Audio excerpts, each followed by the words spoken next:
The housing market seems to be back on a roll after a slowdown in summer of 2022 and fall of 2023. So what is going to happen to the housing prices for the remaining of 2023? We are in April already. So let's analyze in this video or take a look at what are the chances that the prices will drop or what are the chances that the prices will go up in the remainder of 2023 and going into 2024. Hi, I'm Mike Patel with First Team Real Estate right here in Anaheim Hills, Orange County, and thank you for visiting my channel. So are the home prices gonna drop or are they gonna go up? Let's look at it. If you have been talking to realtors or if you have been looking at other YouTube channels or even news or real estate articles, you might have noticed that end of February, March, and April, the housing activity overall and nationwide has gone up. Of course, real estate is hyper-local, so there may be variations in your local neighborhood. But overall, we have seen 2 or 3 things that seems to be pointing we are seeing a hold off on potentially a drop in prices. Here's what we've seen, and this is what my observation is based on talking to a lot of buyers, a lot of sellers, a lot of the Asians nationwide. 2 or 3 things we've seen. Number one, there's not enough homes for sale. That's for sure nationally. Of course, local markets vary. You may be up or down year over year, or maybe more right now in April, or less homes for sale in April compared to January. The other thing we've noticed is when it comes to open houses, summertime 2022 or fall of 2022, we used to have on average 5, 6, 7, 8 groups come in, which is still not bad, pretty good rate of open house visits. But lately in the last 30 to 60 days, we've seen 30, 40, 50, 60, even up to 200 groups for open house either on a Saturday or both on Saturday and Sunday. There was one open house where they had almost 300 groups in the 2 days that they had open house. The other thing we're noticing, again, nationwide, and market is local, so your market may be different.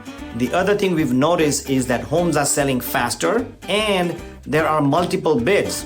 So what's happening is homes are selling over list price. So let's see why that is happening, and that may be an indication of what's going to happen with the prices.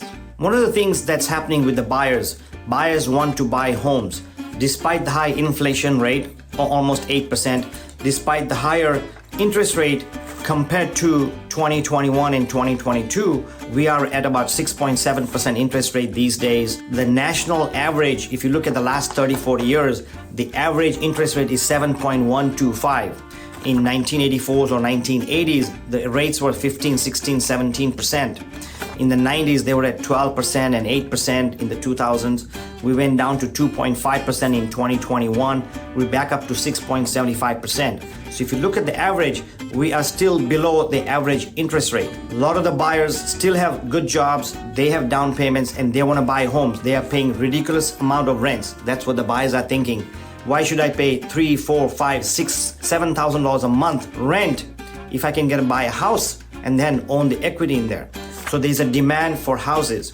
The other thing is people want to move into homes. They want a newer lifestyle. They are tired of renting and they have the down payment and they are qualified to buy. So there's a demand for housing. And what's happening is there's a shortage of homes. There's a big shortage of homes, and that's one thing that may hold on to the prices. And the best way to explain what's happening with the home prices or the inventory is, let's look at the chart. I belong to the CRMLS, which is the California Regional Multiple Listing Service. And this chart I'm going to show you in a minute shows the homes available and homes that have sold. And this includes, the CRMLS includes all the homes in the Orange County, the Riverside County, San Bernardino County, San Diego County, parts of all of Los Angeles, and some other bigger counties. So it's a big snapshot of what's happening. So let's look at the inventory. Here's the chart. It shows the inventory, and I'm going to compare it 3 years ago. If you look at this chart from the CRMLS, going back to January 2020, you can see that there were almost 80,000 or more than 80,000 homes for sale. So if I looked at the homes on one day in January 2020, there were 80,000 homes for sale in all of CRMLS. If you look at January 2021, it dropped to almost 55,000 homes for sale. That was a big drop just in 1 year. If you look at January 2022, it further dropped to almost 43,000 homes for sale. So let's come back to January of 2023, and we are almost in April or March. The chart shows that approximately in March, there were only 30,000 homes for sale in all of CRMLS. So from 80,000 homes for sale in January 2020, we are down to 30,000 homes for sale in the CRMLS, which means that there's a big shortage of homes, and at the same time there's a big demand for homes. So the question is about supply and demand. As you know, economics 101, the more the supply, the less the price. The less the supply, the more the price. And we are in that situation right now. There's a big housing demand and there's a big housing shortage. We have never seen a shortage like this in a long time. In fact, I looked at another chart just a few days ago. Sorry, I don't have it here. It showed that since 1984 through 2022, we are at the lowest level of homes for sale nationwide. And the chart was similar. If in 1994, the chart shows a level of 10 of homes for sale, in 2023, it showed nearly at 4. So you can see the comparison. So we are at a very, very low point of homes for sale nationwide. And that's creating a big demand. And that's holding the prices for now. Let's see if the prices are gonna hold. Let's see if the inventory is gonna come up. But I don't see an increase in inventory coming up. So let's see why the inventory is so low. And is the inventory of homes for sale gonna come up? And is the inventory of homes for sale, not only in the CRMLS listings, but nationwide, gonna come up? And let's see the effects of it. By the way, I forgot to show you this chart, and I wanna mention this chart to you. So before we talk about why there's a shortage, let's look at this chart again from CRMLS. It shows the median sales price of all the homes in the CRMLS. So if you look at January of 2022, when there were almost 80,000 homes for sale, the median sales price was around $560,000. In January of 2021, the median home sales price rose up almost to $650,000. But remember, the number of homes also dropped then in 2021. In 2022, the median sales price rose to almost $750,000 per home. That's the median sales price. And remember, the number of homes for sale had also dropped drastically from 2020. If you come back at the peak, somewhere around January or February or March of last spring, the housing prices peaked at almost $830,000. Remember, I mentioned to you that in the summer of 2022 and the fall of 2022, housing activity slows down. And you can see that at the same time, the median sales price during that period came down to almost just around under $750,000. But here's the interesting thing. If you look at this chart again, since January of 2023 to almost March of 2023, the median home sales price went from a low of almost $700,000, it's coming back up to almost $800,000. So you can see the activity have increased, and that's because the inventory has gone down. So as the inventory goes down, prices go up, and that's what this chart was all about. And if you look at the second chart again, this chart shows that the rents in this CRMLS listing has a similar thing. In January of 2020, the median rent was around $2,800 a month. If you look at January of 2021, it had gone up to almost $3,000 per month. In January of 2022, it had risen to almost $3,500 a month. At peak in 2022, rents had gone up on a median price of $3,800 a month. They came down a little bit, and they are back up as of January 2023, and almost March, they're up to about $3,600 a month. So as you can see, as the rents go up, the prices go up. It's also true that when inflation goes up, home prices go up. So rates are going up, inflations are going up, and they go hand in hand. So when the rents go up, the home prices go up. When the interest rates go up, inflation is going up. So to control all this, Feds are trying to control the inflation. So if the inflation comes down, interest rates will come down, and hopefully that'll help more sales. By the way, since you're watching this channel, I really appreciate you watching this channel. Please subscribe if you like this video, and also make some comments on what you feel is happening in the market. Are the prices going up? Are the prices going down? And also at the end of this video, I'll have another great video for you to watch it. So keep an eye on it. So going back to the shortage, let's see why there is a shortage. The number one reason for the shortage is, number one, there's a big demand.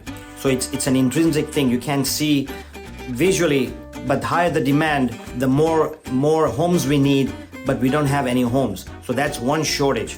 But the real shortage is because the builders who build brand new homes, and a lot of the people who rent homes or have smaller homes, want to buy bigger homes, they move to different areas or move to newer homes. Builders have always not been able to keep up with the demand on homes. But in 2021 and 2022, builders thought or looked at the analysis and thought in 2023 and 2024 there's going to be a shortage of homes or housing will slow down. So they stopped building, they pulled permits, they put a stop on building more homes. They are building homes, but at much smaller pace than what they built in 2018, 2019, 2020, and 2021. So the demand was already there for brand new homes. There was a shortage of brand new homes, and when they pulled back on building homes, that created another shortage. The other reason the shortage of homes is during COVID, and including myself, a lot of the people during COVID, instead of buying more homes or moving out to different homes because they could not see homes, they had nothing to do, they were staying home, they could not see other people, social, family, friends, they started remodeling the homes on their own. They had all the time. And a lot of people who remodeled the homes, including myself in 2018, 2019, I remodeled my house, and guess what? I'm not going anywhere because I spent so much money in the house. I love the remodels. The people did a great job, and we're gonna stay here. So in similar fashion or similar circumstances, a lot of people remodel, they can get a higher price and they're gonna move on. But a big chunk of the people who remodeled or added additions or built an ADU or had an extension done, they're not moving. So that's creating another shortage because they are not moving. The other reason there's a shortage is because a lot of especially the tech people are working from home today. And a lot of the companies grandfathered into their contracts that they can work 2 or 3 days a week remotely, or they don't have to go to work. So even though somebody's living far away from work, they can now not move and don't have to buy a house, or they don't have to sell a house to move closer to their work. So the remote working has had an impact. Maybe it's a small impact, but a lot of those people who are satisfied working from home, they don't have to buy a house closer to their work, they don't have to drive as much, are staying put. So these are some of the reasons that there's a shortage of homes, and until these circumstances change, and I personally don't see this changing, real estate's local market, it may change in your area. So the shortage of homes is here to stay, at least for the next 1 or 2 years. In fact, there was a survey done just this year of the top 100 real estate analysts, real estate experts, big companies like CoreLogic, and the combined prediction of homes, according to these 100 people, the survey that was done, 100 analysts and companies, they're saying that overall nationally, home prices this year are going to drop around 2%, but in 2024, they're going to go up anywhere from 3 to 5%. In 2025, they're going to go up another 2 to 3%. In 2026, they're going to go up another 2 to 3%, maybe even 4%.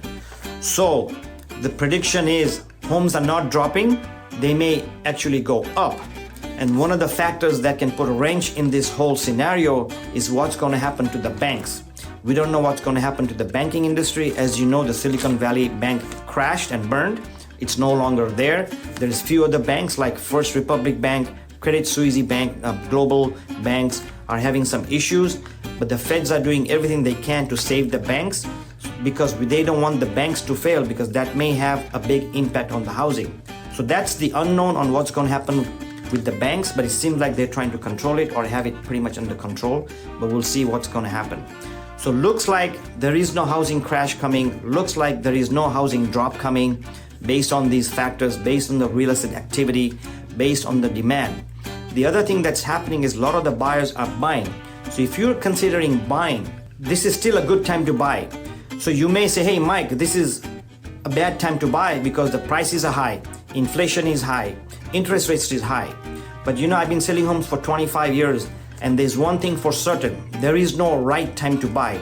I know a lot of friends and family and clients have chased the market. Oh, I'll buy when the prices drop. I'll buy when the interest rate drop.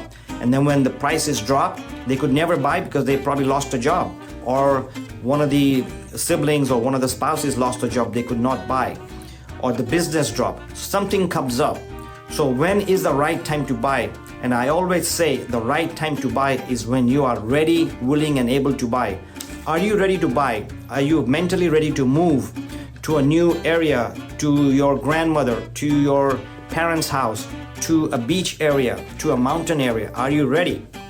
Then this is the time to buy. If you are able to buy, are you able to buy? Which means, do you have the 3% down or maybe 20% down of the money to put a down payment on a house?